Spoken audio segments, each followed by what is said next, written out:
The Wallabies have finally released their squad to play the Springboks this weekend, and I swear it's felt like forever. I swear it felt like the team was never going to be released, but it's out. I want to break it down. Please like, subscribe. It really does help the channel grow, and let's get into it.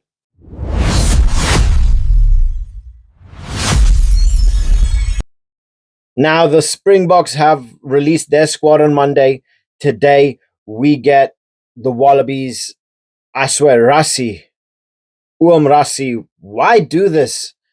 Release it on a Monday. Yes, it was amazing, but now I've had to wait the entire week, all the way up until Thursday, to see the Wallabies and to see how they are going to try to find a way to get over the Springbok side. It's finally here. Honestly, got some got. I was expecting this team to be fair. Obviously, James O'Connor is stepping in for Liner, who ended up getting himself a HIA. But honestly, am I upset? No, this is actually a pretty strong squad. Is it enough to handle an 18 World Cup, a team that holds 18 World Cup winners? I don't think so. But you can never count out the Aussies. What's their record in South Africa? Not exactly very good. Have they had much? Have they had much? What's the word for it? Luck in South Africa? No, not at all. Do they have a good squad? Yeah, they do. So let's break it down. Slipper, Pollard, Tupu, very strong, very experienced. I am scared about Slipper and Tupo. Very, very experienced. They have a lot of power. And we saw the difference that Tupo brought, the difference that he made when he came on that Lions tour. So this is definitely going to be interesting to see how this one plays out. Wilco Low, Oxenche, Marks. Okay. Nick Frost, Skelton, big players. Again, I was expecting this. Will Skelton put in amazing performances when he played for the Lions. Nick Frost is a brilliant lock. So looking at this, Nick Frost, Earburn, Will Skelton, Lured. That's going to be fun to watch. Fraser McWright, Tom Hooper, Fraser McWright, Harry Wilson. Harry Wilson is coming in as captain. Nick White at 9, obviously coming out of his retirement and still playing. So this will probably be his last year. Then he'll hang up his boots for good. And then James O'Connor at 10, Dylan Peach and Max Jorgensen on the wings at 11 and 14.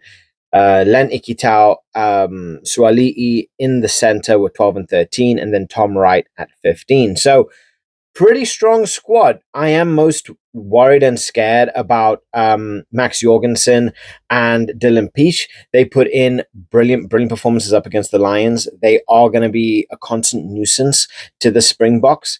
How they are going to play this, I don't know. They are going to have to keep the ball moving. They're going to have to try and play phase play. They're going to have to try and move that ball, keep the ball in play as much as physically possible.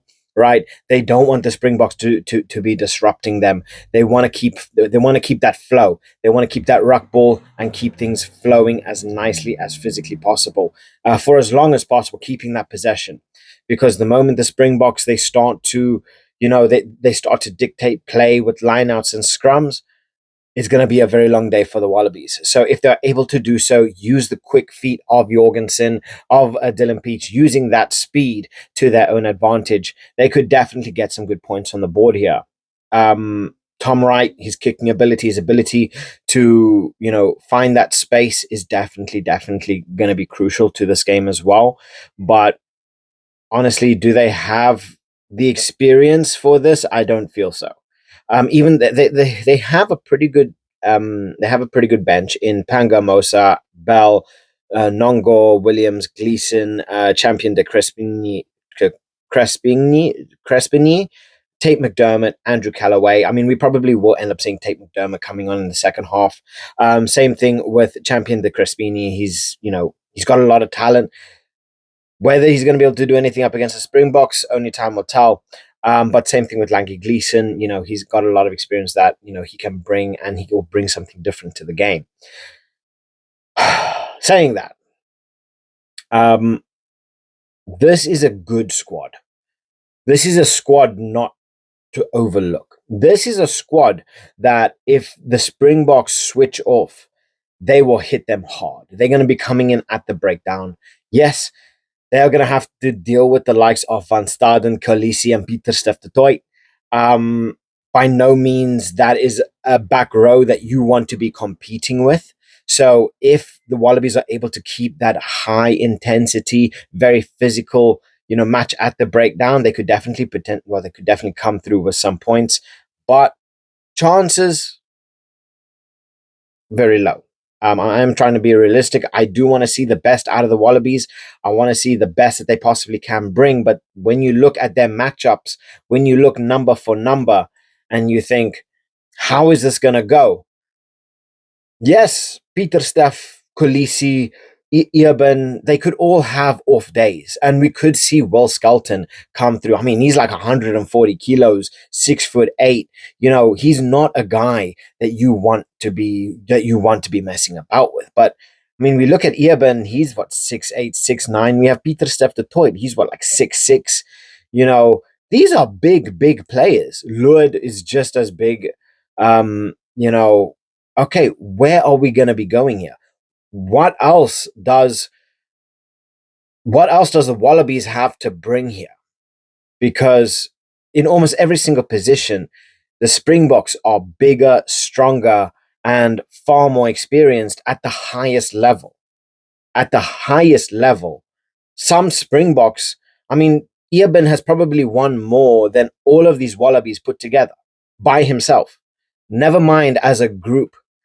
I think there's something like 700-800 caps between these players that the Springboks are going to be starting. So this is definitely a squad that is going to grow. It's a squad that's only going to be they only going to take positives from this game, even if they do lose. If they win, my word, what a talking point this will be, and what a big boost it will give to them coming off of a relatively strong end to the Lions tour.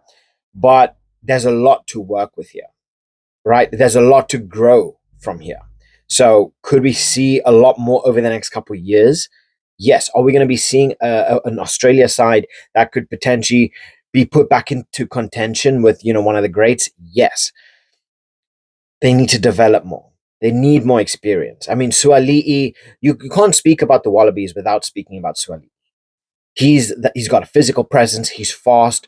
He's got such ball carrying skills. Yes, his defense is always called into action and called into disrepute. Yes, he's not the best defensively, but when he does get the ball going, when he is going forward, when he when it comes to breaking that gain line, when it comes to breaking off tackles, he is a scary, scary customer. So the Springboks are definitely going to have to to work their backsides off. But when you look at the likes of Esterhuizen and Creel, you think, okay, he's going to have a hard day at work, on Saturday. He's going to have a very hard day because these are guys that are willing to die. These are guys that are willing to lose an arm and leg, give up their left nut to be able to take you down and to stop your play. So we are going to end up seeing, ultimately, I think we're going to see a lot of offloads from the Wallabies. We're going to be seeing a lot of phase play. They're going to want to be pushing that ball as quickly as possible, using James O'Connor's experience to get that ball going as quickly as possible. But will his game time have any effect on the Springboks? Honestly, if you were to choose Liner or O'Connor with form, with matches, how many games that they've played recently, I would have opted for Liner. But O'Connor, he does have experience. He has that experience. Will it be in working in their favor? I don't know. But it's going to be interesting to see. So, guys, let me know what your thoughts are in relation to this. With me being as positive about the Wallabies as I possibly can, because I mean the likes of Slipper, Tupou, Frost, Skelton are scary. To most teams in world rugby, they are scary. But when we talk about the physicality that the Springboks bring, the Springboks have physicality like no one else, like nobody else. So let me know what your thoughts are in the comment section below. How do you think the Wallabies are going to beat the Springboks if they can? And yeah, let me know. Drop your thoughts in the comment section below, and I'll catch you guys later. Bye.